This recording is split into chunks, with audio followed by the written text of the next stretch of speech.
Hi guys, Elizabeth Quam from Getty Grove. I'm doing more unedited, unscripted. So, I am making more beef jerky.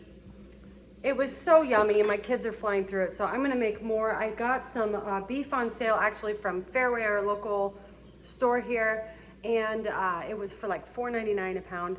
I know that there is a contention between what is better for you, or if it makes a huge difference, grass-fed versus corn-fed.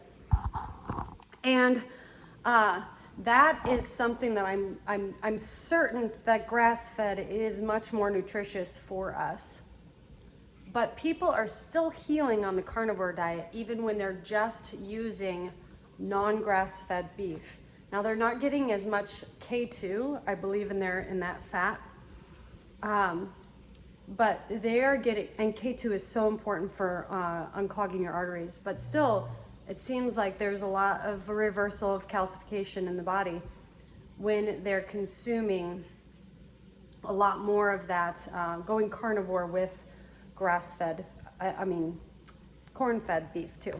And you have to consider, and I've thought about this because they say, okay, here, I actually am gonna say something about this first. Okay, so I did it again with more of the Mexican-y flavor because that was really delicious. I just put cumin and garlic and salt in there, and then I put, I'm gonna put some lime juice, and I cooked myself a little snack, actually my lunch, and I just cooked it off of the steak. If you cook something fast and quick, and it is a tough roast, like that is an arm roast. But if you cook it fast and quick, you can still comfortably eat it like a steak. And it tastes delicious, even if it's not on the grill. I just put it on my cast iron skillet, and it's wonderful. Okay, so grass-fed beef, and I've got lots of it in my freezer, but I just had finished my roasts up. I had made canned beef, so you saw me making canned pork, but this is canned beef. I'm taking this to my mother. And this is a perfect portion for one person. And it tastes really good if you cook it down, make it like crisp in its own meat. Okay, anyhow. They say the bioaccumulation of toxins in the body, some people say, oh, it's more than in the plants, but a lot of people are healing when they go off of, processed food altogether, but it seems like the most healing I have seen comes from people that are going carnivore. As I'm like looking at the array and reading books and looking at the array of various diets, a vegan might feel good for a little while, but then plummet and have a lot of health issues and digressions in their health.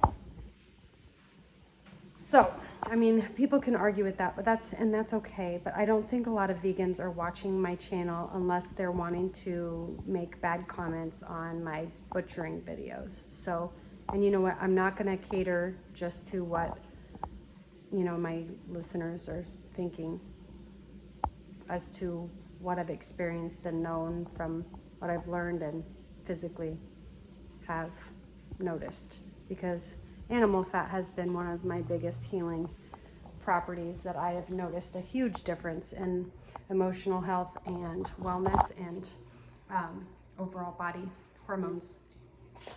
And look at that fat on there. It's delicious. So yummy. When you eat more fat, you crave less sugar. Okay. So biotoxin accumulation in the body. So we're eating the animals and then bioaccumulated. It's got to be messed up, right? Well, if you think about it, the cow is only eating, and a lot can change in a short time, but the cow is mostly fed grass, and then if for a short time it's given this nasty diet that makes it sick, and some have to just totally use antibiotics because they're gonna die if they don't get any. It's disgusting what we do, and their body flips and their fat profile turns to more omega-6 fats instead of omega-3s, and the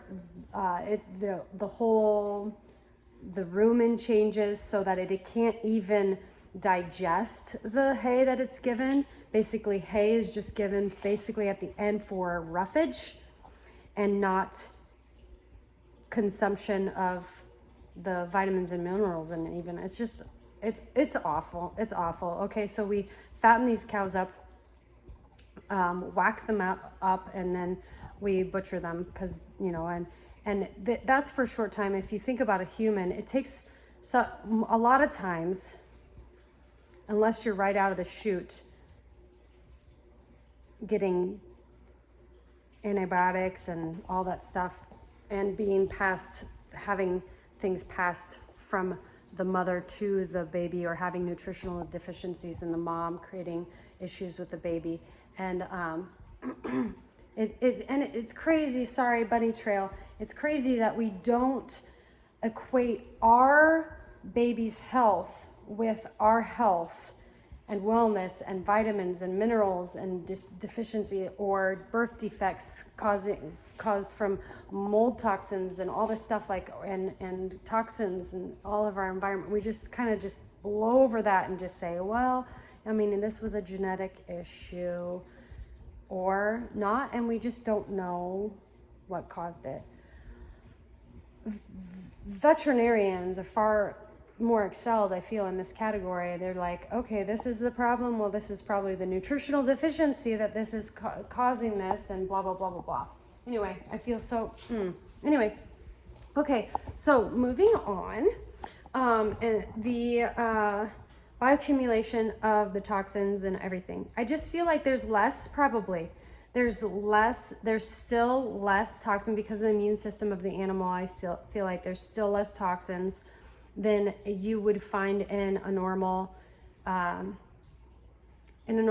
and there is less toxins of plant toxins themselves, where it wasn't making people sick before, but now either mold is causing an enzyme to be released when those things enter the body so that it can digest it, because fungus especially, it produces enzymes to digest something instead of digesting something and producing enzymes inside of itself. We produce enzymes to digest something once it's ingested, but fungus digests by putting out enzymes to digest it. Yuck. And so the plants, have toxins themselves that help the plant survive. Also, I saw in one study about, the stress in the plant can cause more oxalates in the plant to rise. And also fungus can cause more oxalates in the plant as well, because it produces oxalates too. It produces oxalates, oxalic acid. So to high degrees, it's toxic for the plant themselves. We don't often think about that. We just think about in the genre of health and wellness and learning about the body and the calcifications that oxalic acid can have on a person, and different types of things can be calcified. But anyhow, so that's why I believe that a lot of people are benefiting from even the corn-fed beef is just not as big of a load for the body, and it's easier for the liver to go ahead and bypass a lot of the things that it would have to do. So if you can give the liver less jobs, and then the liver can work on healing itself, because the liver is amazing at healing itself. It's a wonderful thing. And one person so the secret to pollution is dilution, said Jill Krista. Learned it from her person. Jill Krista is a mold toxic mold. She's a naturopathic doctor whom I love and like to listen to about mold toxicity, as she's helped so many people.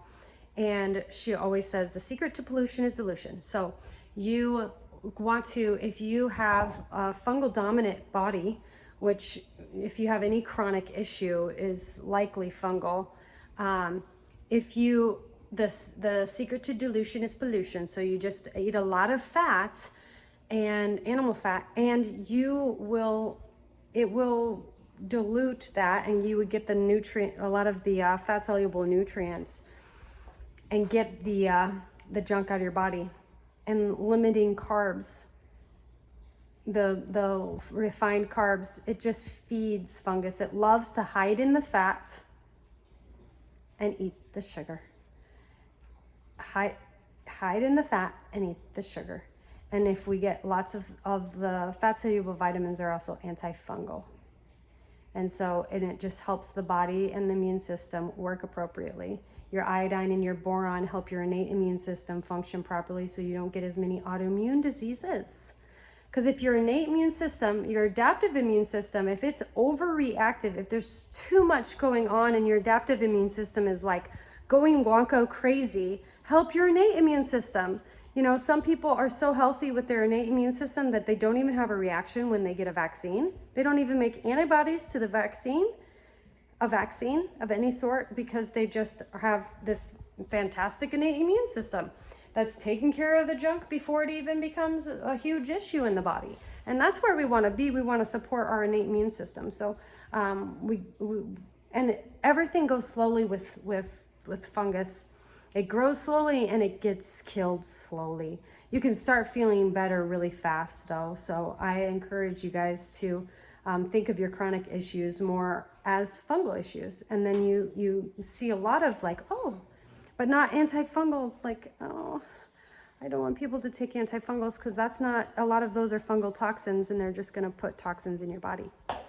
Okay, so I'll be done with this video today. Yeah. Eat a lot of meat. Eat less carbs. Healing to all. Cheers. Bye-bye.